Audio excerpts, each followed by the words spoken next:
అనగనగా ఒక ఊరిలో రామనాథం అనే ధనవంతుడు ఉండేవాడు. అతనికి తన కూతురు అంటే ఎంతో ఇష్టం. అలాగే అతనికి సంపద అన్నా బంగారం అన్నా ఎంతో ఇష్టం. ఎంత బంగారం ఉంటే అంత ఆనందంగా ఉండవచ్చని భావించేవాడు. ఒకరోజు రాత్రి అతనికి కలలో ఒక దేవత ప్రత్యక్షమై, నీకు ఏం వరం కావాలో కోరుకో అని అన్నది. ఆ అత్యాసగల ధనవంతుడు, నేను ఏం తాకితే అది బంగారం అయిపోవాలి అని కోరుకున్నాడు. వెంటనే ఆ దేవత తథాస్తు అని దీవించి అక్కడి నుంచి వెళ్ళిపోయింది. తెల్లవారిన తర్వాత ఇది నిజమా కలా అని తెలుసుకోవటానికి ఆ ధనవంతుడు అక్కడ కొన్ని వస్తువులను, పూలను తాకాడు. అవన్నీ బంగారంగా మారిపోతాయి. ఇక ఆ ధనవంతుని ఆనందానికి అవధుల్లేవు. ఆహా, నేను ఏది తాకినా బంగారం అయిపోతోంది.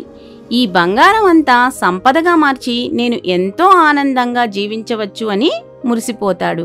ఇలా ఆనందపడుతున్న రామనాథానికి ఆకలి వేసింది.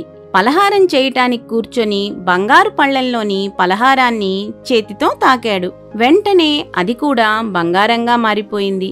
తను ఏది తాకినా అది బంగారంగా మారిపోతోంది. ఆ ధనవంతుడు రామనాథానికి ఎంతో ఆకలి వేస్తుంది.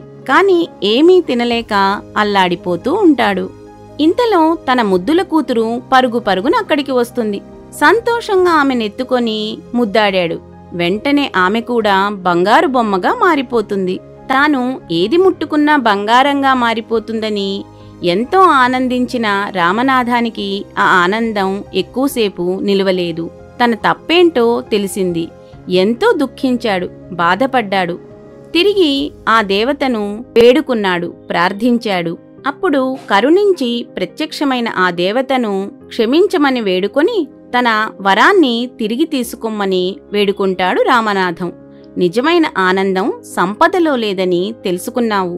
నీలో వచ్చిన ఈ మార్పుకి ఎంతగానో ఆనందిస్తున్నాను అని రామనాథంతో చెప్పి ఆ రామనాథానికి పుణ్యజలాన్ని ఇచ్చి ఆ జలాన్ని బంగారంగా మారిన అన్నింటి మీద జల్లితే అవి తిరిగి యథాస్థితికి వస్తాయని చెప్పి అదృశ్యమైపోతుంది.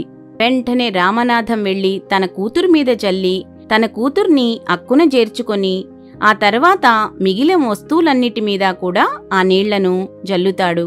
నిజమైన ఆనందం సంపదలో లేదని తెలుసుకున్న రామనాథం ఆ రోజు నుంచి తన కుటుంబంతో, బంధుమిత్రులతో ఎంతో ఆనందంగా జీవిస్తాడు. Like, share, subscribe to Sagar Kasepu.